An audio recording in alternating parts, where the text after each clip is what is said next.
ప్రస్తుతం మనతో పాటు పొలిటికల్ అనలిస్ట్ కృష్ణకుమారి గారు. నమస్తే మేడం. నమస్తే. సో రీసెంట్గా రాజధాని ఫైల్స్ అనే ఒక మూవీకి హైకోర్టులో స్టే ఇవ్వడం అయితే జరిగింది. అండ్ ఈరోజు ఆ మూవీ రిలీజ్ అయిపోయింది. ఆ మూవీ నుంచి కొన్ని క్లిప్స్ కూడా బయటికి రావడం జరిగింది. ఒక గొడ్డలి సీన్కి సంబంధించిన ఒక క్లిప్ అయితే బాగా హైలైట్ అవుతుంది. సో దాని గురించి ఇప్పుడు ఈ రాజధాని ఫైల్స్ అనే సినిమా ఒక రకంగా చూసుకుంటే రాజకీయ నాయకుల వ్యూహాలు ప్రతివ్యూహాలకి ఇది ఒక ప్రతిబింబంగా చూడొచ్చు మనం. ఎందుకంటే వాళ్ళు చంద్రబాబు నాయుడు మీద సినిమాలు తీశారు, ఎన్నో సినిమాలు చేశారు.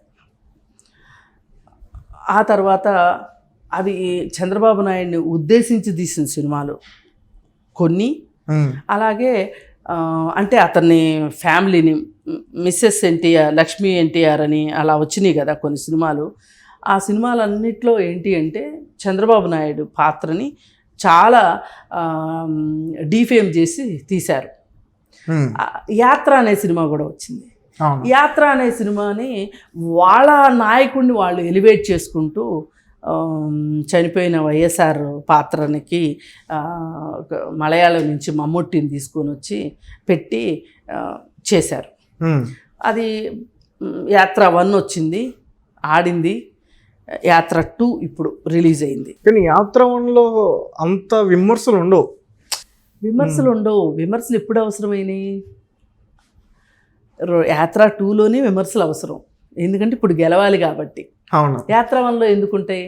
యాత్ర 1లో దాదాపు కనీసం 60-70% వాస్తవం ఉండుంటుంది. అది వైఎస్ రాజశేఖర రెడ్డి పాత్రని ఎలివేట్ చేసి తీసిన సినిమా కాబట్టి అది పెద్ద ఎవరు దాన్ని అంత వివాదాస్పదంగా పట్టించుకోలేదు. అది సీరియస్ కాలా, అదొక మ్యాటరే అవ్వాల ఆ రోజు. కానీ యాత్ర 2 దగ్గరికి వచ్చేసరికి మళ్ళీ యాత్ర 1కి యాత్ర 2కి మధ్యలో రామాయణంలో పిడకల వేటలాగా వ్యూహం అనే సినిమా వచ్చింది.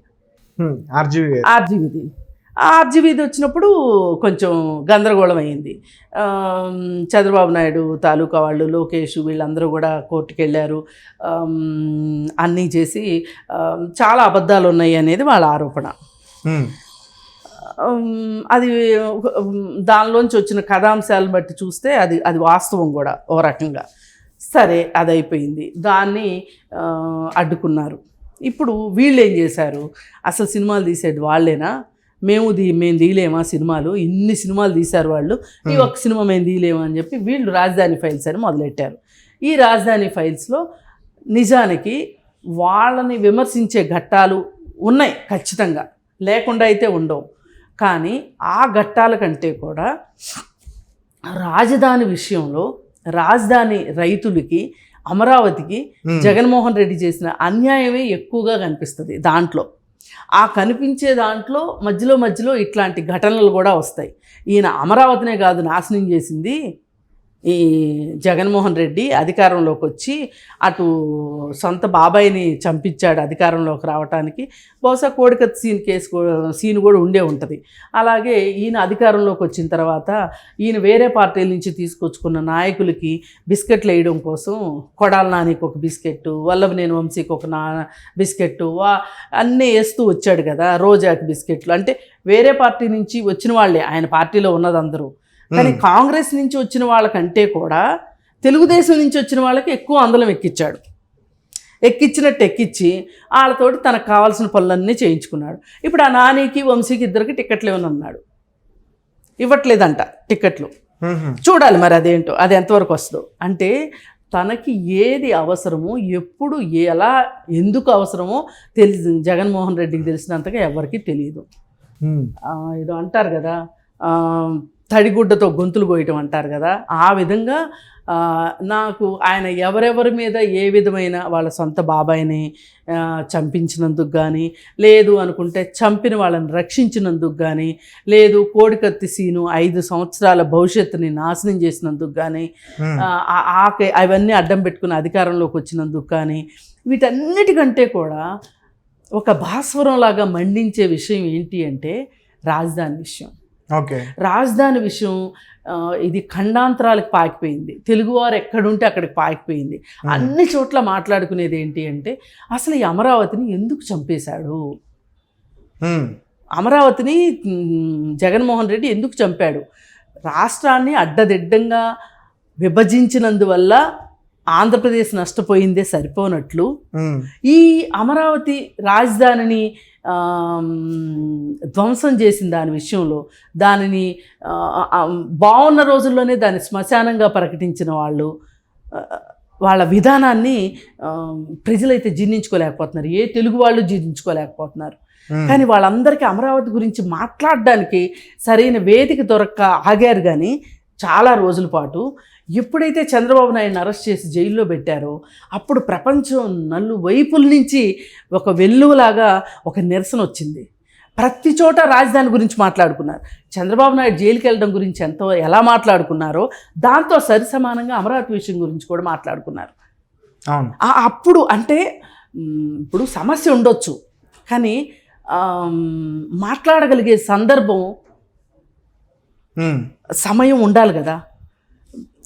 అమరావతి విషయం సీరియస్ మ్యాటరు, కానీ దాన్ని ఎక్కడ చూపించాలి, ఎలా చూపించాలి అనేది దానికి ఒక వేదిక దొరకల. ఎప్పుడైతే చంద్రబాబు నాయుడుని జైల్లో పెట్టారో అతను తెలంగాణలో ఎంత అభివృద్ధి చేశాడు, హైదరాబాద్లో తెలంగాణ ప్రాంతం ఎట్లా డెవలప్ అయింది, మరి ఆంధ్రాని కూడా అలా చెయ్యాలనే కదా అతని మీద హైదరాబాదుని డెవలప్ చేసిన విధానాన్ని చూసే కదా రైతులు ఇతని చేతిలో పెడితే ఇతను డెవలప్మెంట్ బాగా చేయగలుగుతాడు అని ఇతని చేతిలో పెట్టింది అని ప్రజలు బాగా ఆలోచించారు, మాట్లాడటం మొదలెట్టారు. వాళ్ళ మాటల్లో చంద్రబాబు నాయుడు జైలుకి వెళ్ళిన దానికంటే కూడా అమరావతికి జరిగిన నష్టం గురించి ఎక్కువ మాట్లాడారు. మిగతా అన్ని విషయాలు మొత్తం గాలికి వెళ్ళిపోయినాయి ఆ దెబ్బతోటి. పోలవరం విషయం కావచ్చు, వైజాగ్ స్టీల్ ప్లాంట్ విషయం కావచ్చు, పరిశ్రమలు రావట్లేదన్న విషయం కావచ్చు, ప్రతిరోజు అప్పు చేస్తుంది అనే విషయం కావచ్చు. రాష్ట్రము ప్రతి నెల అప్పు చేస్తుంది, ప్రతిరోజు అప్పు చేస్తుంది.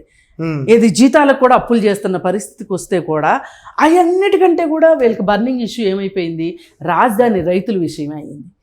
రాజధాని లేకుండా పోయింది అనేది. రాజధాని లేకుండా పోవడమే కాకుండా రాజధాని ఇలా అయిపోయింది ఏంటి అని అడుగున మహిళల్ని వాళ్ళు ఏ విధంగా దూషించారు, ఏ విధంగా మాట్లాడారు. ఈ రోజుకి కూకట్పల్లి ఆంటీలు అని మాట్లాడటము, ఒక వ్యక్తి మాట్లాడితే అతని గురించి నేను ఒక వీడియోలో మాట్లాడా. కూకట్పల్లి ఆంటీలన్నీ ఎలా అంటాడు అతను, రమ్మనండి నా ముందుకి, కూకట్పల్లి ఆంటీలు అంటే ఏంటో చూపిస్తాను అని అన్నందుకు ఈ మధ్యకాలంలో ఒక వేరే ఛానల్లో నాకు ఆయనతోటి నాకు కలిపి ఇంటర్వ్యూ చేయాలి, డిబేట్ చేయాల్సి వస్తే ఆయన నాతో డిబేట్ చేయడానికి ఇష్టపడలా.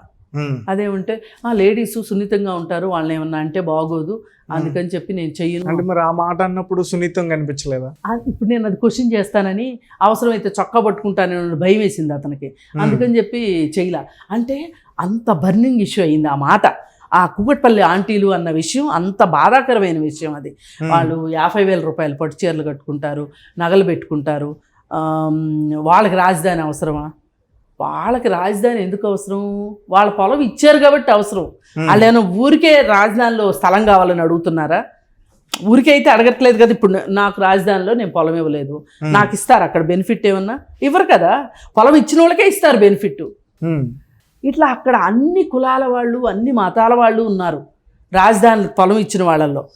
అసలు ఇంకా గమ్మత్తు ఏంటి అంటే అతి ఎక్కువ పొలం ఇచ్చింది ఎస్సీ క్యాండిడేట్ అక్కడ. కానీ వీళ్ళు ఏం చేశారు, మసిపూసి మారేడికాయ చేయడానికి అది అమరావతి కాదు కమరావతి, అక్కడ కమ్మోళ్ళే ఇచ్చారు. ఇలా రకరకాల ప్రేలాపనలు పేలి వాళ్ళు న్యాయస్థానం టు దేవస్థానం అని అమరావతి నుంచి తిరుపతి వరకు నడుచుకుంటూ వెళ్ళారు. అలాగే దానికి సంబంధించి రాజ్యసభలో బిల్లు ఏదో, రాజ్యసభ కాదు శాసనమండలిలో బిల్లు పెడుతుంటే ఆ రోజు బిల్లు పెట్టనివ్వలేదు. ఆ రోజు పెద్ద గందరగోళం చేశారు. అంటే ఏ రకంగా చూసుకున్నా కానీ వాళ్ళు అమరావతి విషయంలో వాళ్ళు చేసిన దుర్మార్గానికి, దురన్యాయానికి, మోసానికి, కుట్రకి అసలు తెలుగు భాషలో ఎన్ని మాటలు తిట్టవచ్చు అన్ని మాటలు తిట్టవచ్చు వాళ్ళని, వాళ్ళు చేసిన అన్యాయానికి. ఆ రోజు ఏం మాట్లాడాడు జగన్మోహన్ రెడ్డి అసెంబ్లీలో, చంద్రబాబు నాయుడు బిల్లు ప్రతిపాదించినప్పుడు అసలు 35,000 ఎకరాలు ఏం సరిపోతుంది అధ్యక్ష, 50,000 ఎకరాలు కావాలి అది ఇది అని మాట్లాడాడు. నేను ఈ ప్రాంతానికి నేను పూర్తిగా ఆమోదిస్తున్నాను అని చెప్పాడు. ఇలా రకరకాల అబద్ధాలు చెప్పి అధికారంలోకి వచ్చి అమరావతిని లేకుండా చేసి ఇవాళ ఆ రాష్ట్రానికి ఒక రాజధాని లేకుండా చేసిన మహానుభావుడు ఆయన. అందుకని ఆయన మీద ఎన్ని సినిమాలు తీసినా తప్పు లేదు. ఈ సినిమా ఆ మహిళల కష్టాలు, వాళ్ళు కనకదుర్గమ్మ గుడి దగ్గరకి వెళ్దామని చెప్పి బయలుదేరితే వాళ్ళని కొట్టడం, వాళ్ళు 560 రోజులు ఏమో నిరాహార దీక్ష చేస్తున్నారు టెంట్లు వేసుకొని. పొలాలు ఇచ్చిన దరిద్రానికి, వాళ్ళ అమాయకత్వానికి వాళ్ళని రైతుల్ని పిచ్చివాళ్ళని చేసేశారు. ఇవాళ ఒక రాజధాని కోసం, అమరావతి రాజధాని ప్రాంతం కోసం వాళ్ళు చేసిన పోరాటం చరిత్రలో నిలిచిపోయే పోరాటం. ఆ చరిత్రకి సంబంధించి ఆ సినిమా తీశారు. సరే, దానిలో అక్కడక్కడ కొన్ని సంఘటనలు వేరేవి కూడా పెట్టారు. వేరేవి కూడా పెడితే ఆ పెట్టిన దానికి ఎంతవరకు రెలవెన్సీ ఉంది అంటే ఏదన్నా అతుకులు బొంతలాగా చేశారా, లేకపోతే కథ చెప్పే క్రమంలో అవి వచ్చినాయా అనేది సినిమా చూస్తేనే చెప్పగలం. ఇప్పుడు సొంత బాబాయిని ఎవరు చంపారో అనేది తెలుసుకోకుండా, అధికారం ఉంది కదా, అధికారం ఉన్నప్పుడు తెలుసుకోవడం పెద్ద కష్టం కాదు కదా, ఈజీ కదా, ఆ పని ఎందుకు చేయలేదు 5 ఏళ్ల పాటు? 5 ఏళ్ల పాటు ఎందుకు చేయలేదు? అది ఒక రకంగా కుట్రనే కదా. మరి కొడాలి నాని అనే వ్యక్తికి చట్ట వ్యతిరేకంగా క్యాసినోవాలు పెట్టుకోవడానికి ఎలా నువ్వు సహకరిస్తావు అంటే, ఇప్పుడు నీకు ఆ పార్టీలో నుంచి వచ్చారు కాబట్టి వాళ్ళకి ఇంకొంచెం ఎక్స్ట్రా క్వశ్చన్ ఇచ్చి వాళ్ళని పార్టీలో ఉంచుకున్నావు. ఏ పార్టీ నుంచి అయితే వచ్చావో వాళ్ళ మీద బూతులు తిట్టడానికి వాళ్ళని వాడుకున్నావు. ఇవన్నీ చూపించుంటారు ఆ సినిమాలో, అందుకే ఈ క్యారెక్టర్స్ అన్నీ పెట్టుంటారు. ఏది ఏమైనా నాకు పూర్తిగా దీన్ని పొలిటికల్ చేయడం కంటే కూడా రాజధాని రైతుల పోరాటానికి మట్టుకు 100కి 100% నాకు నా మనసు రాజధాని రైతుల వైపే ఉంటుంది. వాళ్ళకి న్యాయం జరిగేంత వరకు ఇలాంటి సినిమాలు 100 సినిమాలు వచ్చినా తప్పులేదు, తీసేవాళ్ళు ఉండాలే. కానీ ఈ సినిమా మట్టుకు వాస్తవాలకి ప్రతిబింబంగా ఉందని నేను నమ్ముతున్నాను. Okay, right. Okay madam, thank you so much. Thank you.